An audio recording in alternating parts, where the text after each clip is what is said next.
Hi, I'm Angie Austin with Oil and Gas 360, and we're at EnerCom's Denver conference, the Oil and Gas Conference for 2018. And joining us right from Mexico is Mr. Oscar Roldán Flores, and he is the head of the National Data Repository with CNH. And this is interesting because this is an area we haven't really discussed here at the conference. And so let's start, Oscar, with a quick rundown of Mexico's oil and gas assets that the country has opened to foreign investment and co-development, where they are, what they are, etc. Well, basically, as probably you know, we opened to foreign private investment, our sector, 4 years ago. And we conducted so far 12 different bidding processes. So we were offering 3 different types of assets. Assets onshore, assets offshore on shallow water, and assets offshore on deep water. So far we have been conducting these bidding rounds, and the companies have been actively participating in our rounds to get awarded with these assets. So that's basically the different type of assets that we are offering to the companies so far.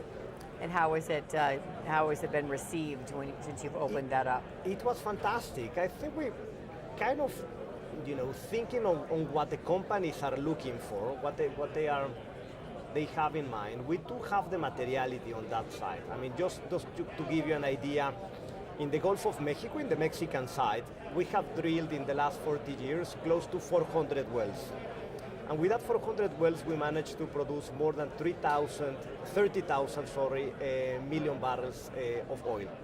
In the US side, in the same 40 years, you drill something close to 4,000 wells. It's basically 10 times more wells. But you manage to produce just a little bit more than 20,000 million barrels of oil. So in Mexico, we managed to produce more with just 10% of the exploration wells than the US. So we have a very prolific area in the Mexico, particularly in the shallow waters, and that's what companies are looking for. So we have the materiality, and that's probably what the companies start getting attracted to Mexico. But we also managed to construct a bidding process which is very transparent. Yeah. Is quite efficient. Everything works online, and probably is one of the most transparent process around the globe. So companies like that. Companies like the materiality. Companies like the fact that is basically everybody was competing on the same terms, even with our national oil company, Petróleos Mexicanos, and that's probably the reason of why we have been successfully awarding the blocks. In each of the bidding rounds, we are awarding more than 60% of the blocks, which is a big percentage if we compare it with other countries like Brazil, Colombia, or probably the US side. The US is a little bit different offshore, but we have been quite successful attracting companies to our country. Well, in terms of that bidding process, what's something that CNH has learned from the lease sales that you've sponsored to date? What are the bidders looking for? It was like a learning by doing process. Yeah. So we start doing the process. The first tender companies, we have an open way to receive the comments, which is through the web page. So the companies were going through the web page, saying, maybe you can change this, you can change that, you can adjust it. For example, something that we did a big change and it was critical, it was related to the data. Okay. So we transfer all the data, because before the data was with Pemex. So we transfer all the data from Pemex to us. We managed to transfer around 12 petabytes of data, which is a massive repository. And we launched this repository online.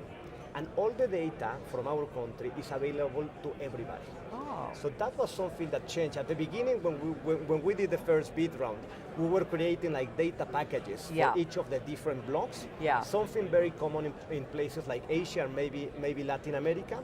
But then we realized that companies need all the data available, not just the data coded to the different blocks. Yeah. So we changed that. It took us probably a year to get the data, open it, and so nowadays companies can get access to all the data that we have.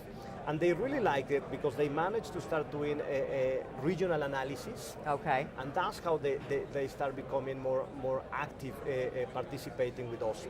We also create a model that it's like a multi-client system for geophysical companies. It's quite similar, which companies can acquire new data and then sell it. They get commercial rights and certain years of confidentiality.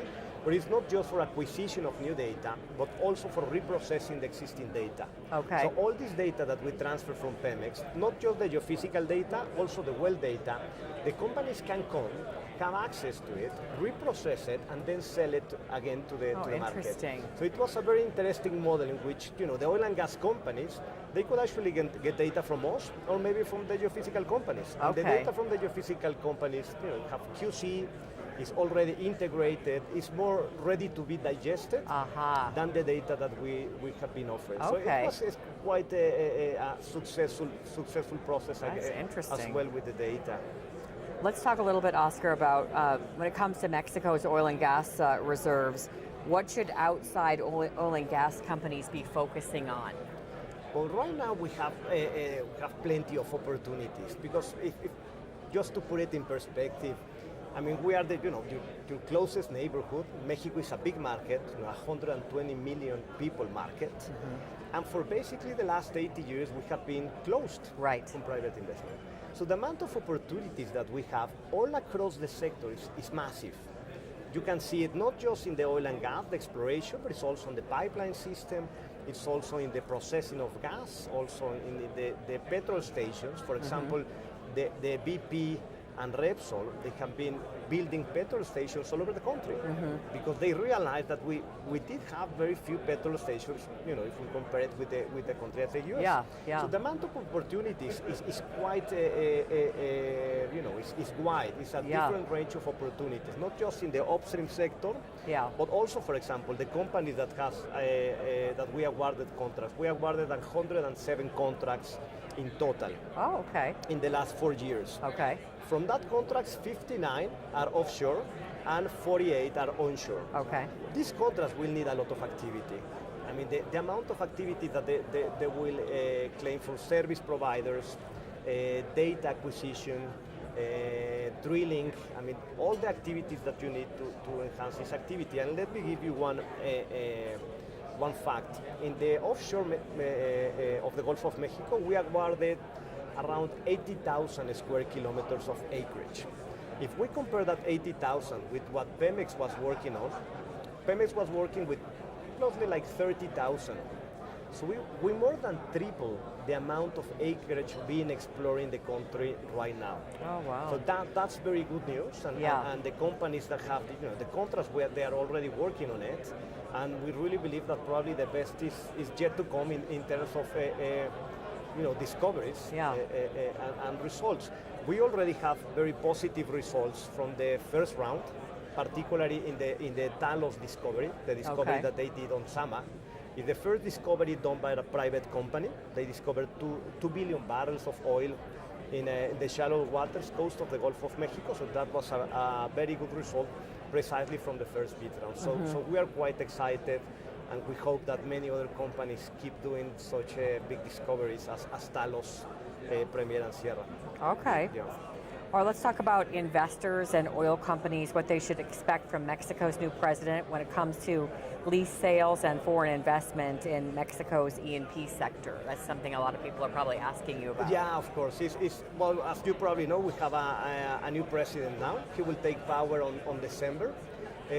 Some people believe that he's not really a pro-private investment, but he is. I mean, he's not against the energy reform. He already said that he will respect completely the legal framework. He will respect the contract that we already awarded.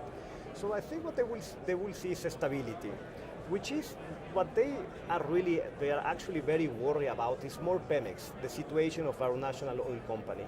So what you will probably see in the next administration will be a government focus on how to help Pemex to recover particularly the financial stability and health that they need, because probably one of the things that we haven't worked enough is with Pemex. We open the sector, we have many private companies, but Pemex still has the old type of regime in which they are not really free to invest in whatever assets they want. I see. So probably the pendant reform is more related with Pemex.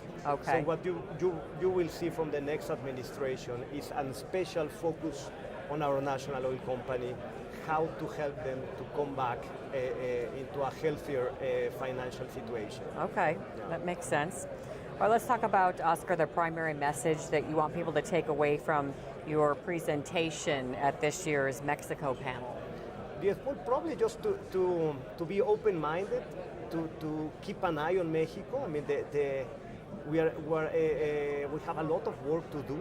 All these companies that I was mentioning, they just have the contract. They have to keep performing their activities and keep an eye on the different investment opportunities that we have. As I was mentioning, it's not just about exploring and extracting the oil and gas. It's also about the data. It's a big market of data, because the companies can get the data and then commercialize the products.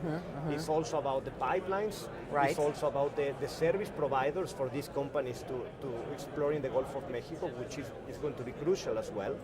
So there will be plenty of different opportunities already in the country with the contracts that we already awarded. So we already awarded a lot of contracts with a good amount of acreage. So we'll see what happens, and we are very excited to see a positive result from that.